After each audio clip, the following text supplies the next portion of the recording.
Plaintiff, Veronica Brown, is an alcoholic, but she's currently in recovery and resides in a sober living home. Veronica became friends with the defendant after meeting in a recovery program, but she's suing her today for the balance due on a loan and stolen money. Defendant Hester Hall is a recovering crack cocaine addict, and she's currently 2 years clean and sober. Hester insists Veronica is suing for more than she owes, and she's countersuing her for harassment. Start with you. Okay, my name is Veronica Brown. I am an alcoholic. I'm in a sober living home. I've been in recovery for a year now. My sobriety date is end of this month. Good. That's a milestone that you're reaching. Correct. All right, but you always know that you're still an alcoholic as long as I live. Fight. Okay, got it. Yes. All right. I still will be fighting the battle. Yeah. All right, so good. Congratulations. Thank you. Thank you. What else you want to tell me? Yes, I have a daughter and a son. My daughter has her own practice and she's a therapist, and my son is doing fine. I have 6 grandchildren, two girls and 4 boys. Good. And doing fine. Good. And Are you retired? I'm married. Okay. Yes, I'm married. My husband retired military. Okay. Yes. And you say you're currently in the sober living home? Currently in a sober living home now. Yes. All right. Okay. Give me some background on you, ma'am. I'm Hester Hall. I am a recovering addict. I just celebrated 2 years clean last week. 2 years, huh? 2 years, Great. What was yes. your drug of choice? Crack cocaine. Mm-hmm. Yes, sir. And glad to hear you also- recovered. That's very extremely difficult. Yeah. Your first stint? This is not my first time with sobriety. I achieved 23 years one time and tried to help another addict, and I relapsed. How did you try to help the other addict? Because that person was using it, I tried to get them clean. And there's a saying, By being around them? yeah, you go to the barber shop, you get a haircut. You know, and so I'm starting all over again. And I'm in Louisville, Kentucky, and recovery is good. And that's how I was able to meet Miss Veronica here, because the recovery house that she's in, I started it. And great. When I first met her. What's the longest, was the average time that a recovering addict has had to go to rehab to remain clean for a number of years? The average. I know a lot of them are in and out. Most people I know that remain clean up to a went year, 6 times. For me, up to a year of sobriety, you know what I'm saying, you stand a chance. You stand a chance of standing on your own. Right. You know, you able to, most programs is up to a year. One close relative of mine, it took that person going 7 times. That was on the 7th time. It's an ongoing battle every day. And sometimes the more clean time you get, the harder it is for you to stay clean, because money, property, and prestige divert you from who you are, who you was.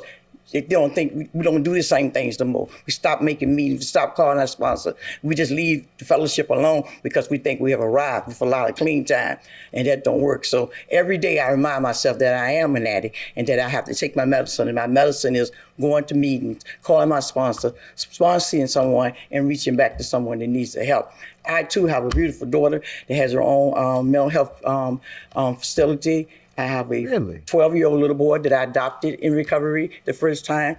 He's 12 years old, and I have a good stock. That means I have a lot of people that support me today. There you go. And that's what keeps me clean. There you go.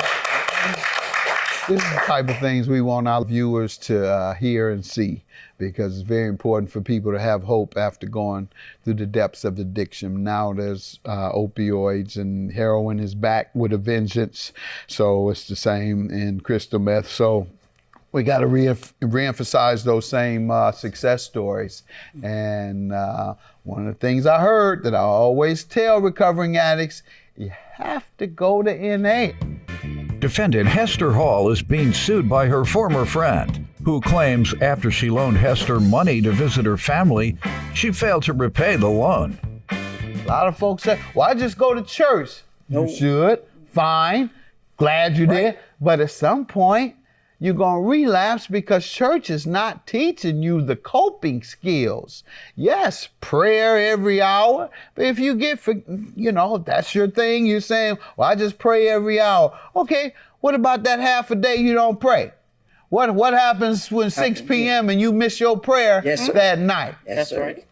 Sir. I'm just saying there's so many ways other than the fellowship where you go in with others and you all are reinforcing the destructive lifestyle and how it affected others. You're saying that every day. Every day. To a group of people. It's not just help me be strong, it's look what you did. Look what I did to myself and my family and my friends. Y'all remind me of that. That's what they do in NA, right? Yes, sir. You all talk stories about how it was. Yeah, and it's so difficult to embrace that the embracing it every day is a deterrence. And that's why folks talk about me when I call folks crackheads when they're not in recovery, when they act like they don't want a recovery, when they come in here and lie.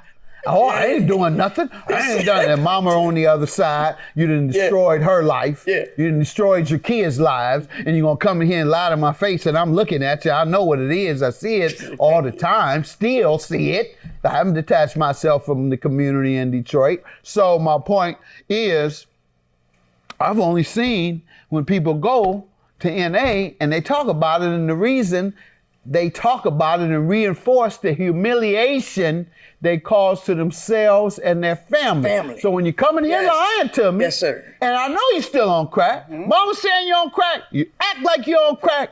The facts tell me you're on crack. And you're sitting here lying to me. I'm going to humiliate you. Yes, sir.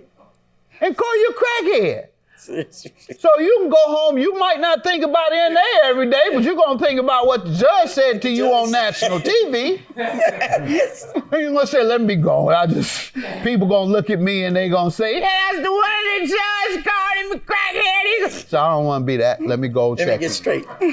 And we have people that write us, call us, and say, Judge, you calling me a crackhead on national television caused me to change my life. We just had a woman that came onto the show. Wow. And she said it, and I was so glad because she had come on 2 years prior.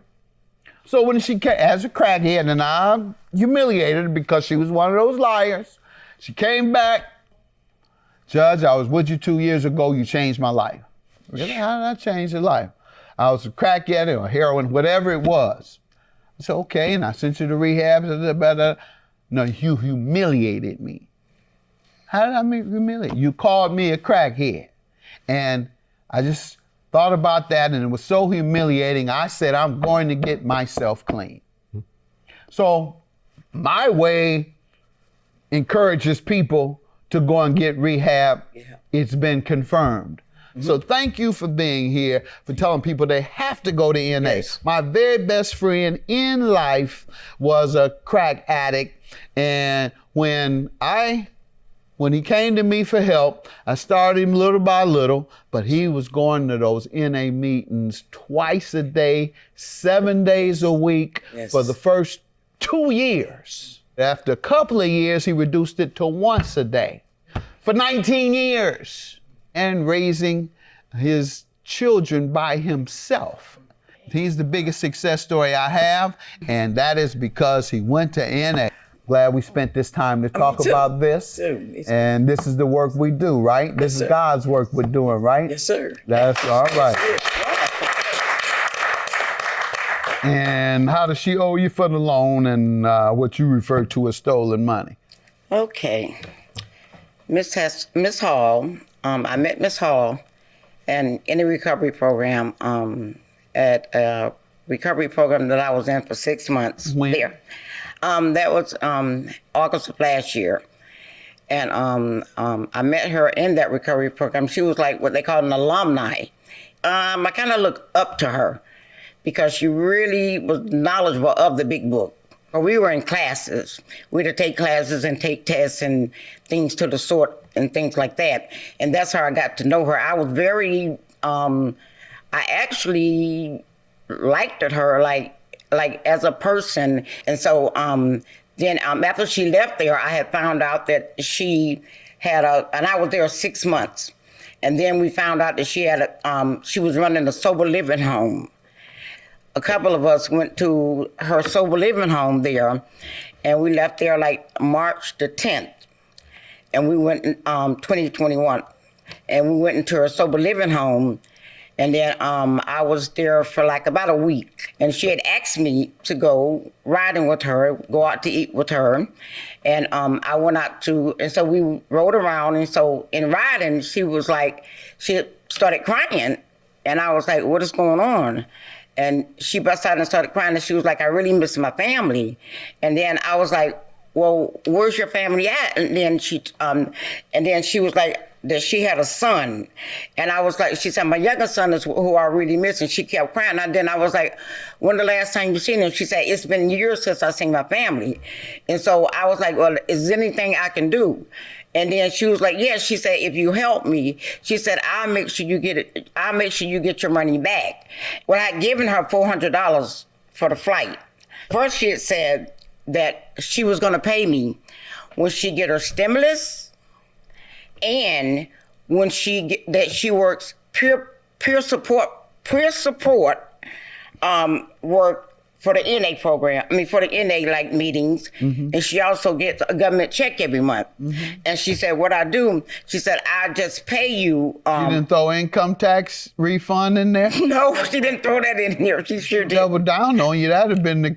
Yeah, that would have been the. That usually happens. Yeah. Defendant Hester Hall is being sued by her former friend, who claims after she loaned Hester money to visit her family, she failed to repay the loan. She gave you the stimulus? Yeah, she said stimulus. What's the other one? Yes. There was another one you mentioned that had And government money, yes. financial aid check.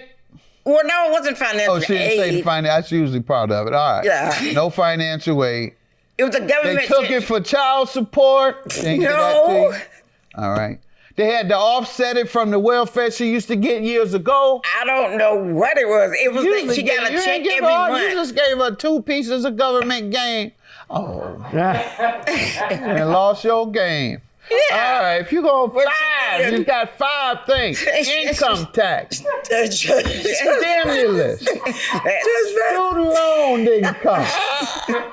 They took it because I hadn't paid, because I didn't pay my child support. They took it because I was on welfare years ago. That's the novel one. Well, that's what she's telling me now. 3. It's 3 different payments.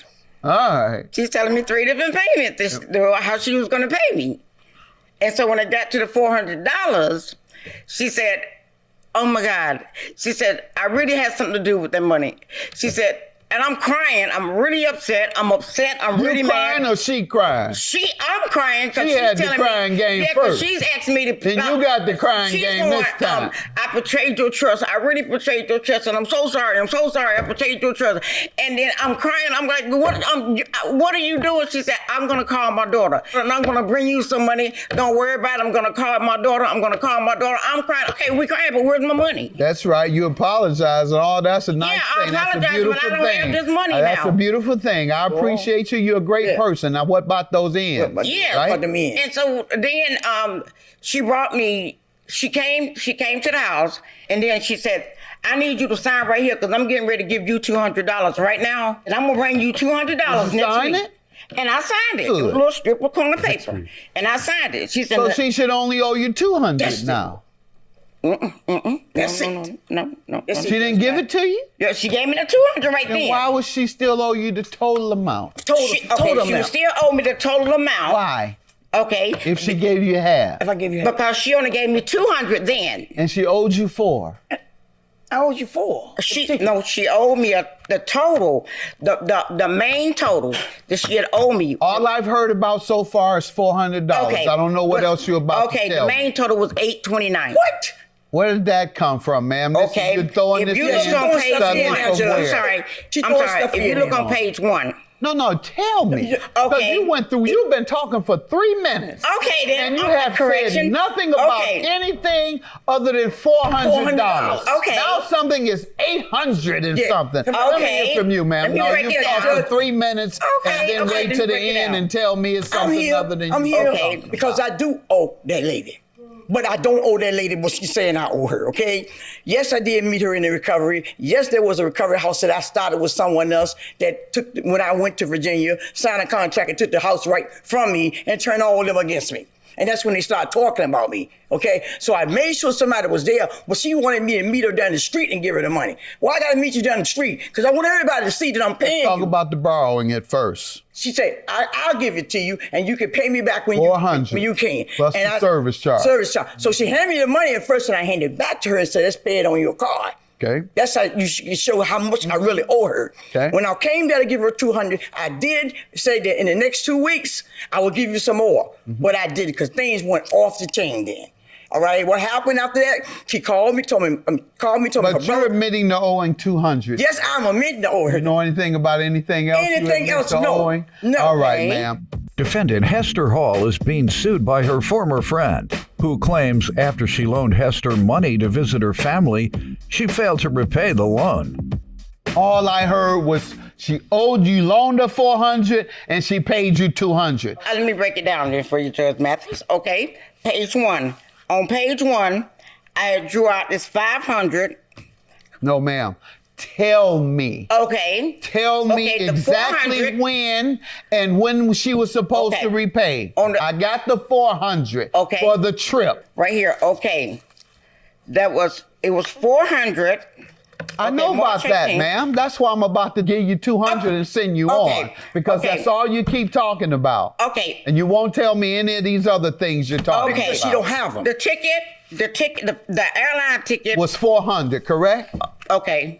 That's $400, right? Okay. The same thing you keep The airline talking about. ticket What's was your three- counterclaim for, ma'am, for harassment? I got it right Just here. Ma'am, What I've done she's everything I doing can there? with What she's that. doing there? All you keep doing is talking That's about my the counterclaim, 400. Judge. What It's she's doing there? Don't remember. Don't know what she's I got talking it right about. here, Okay, well, you Telling can't sue everybody- the woman for telling not everybody being against able to me. remember. I got it Ma'am, right I've given you every chance. No more chances. yeah, we It's don't got over. time for that. $200 is What? your judgment. Have a good day. Your claim is dismissed. I'm Okay, not sir. granting you money for anything Okay. else. Thank you. Have a good day. I came here in hope that we can get our friendship back, right? Because I love you. Really, I was attached. I care for you. And you know how bad it hurt me, right? When I didn't come through for you with that $200. So I want to say to you that I love you and I hope this can mend our relationship because I want it to go further. I love you. All right. Take care.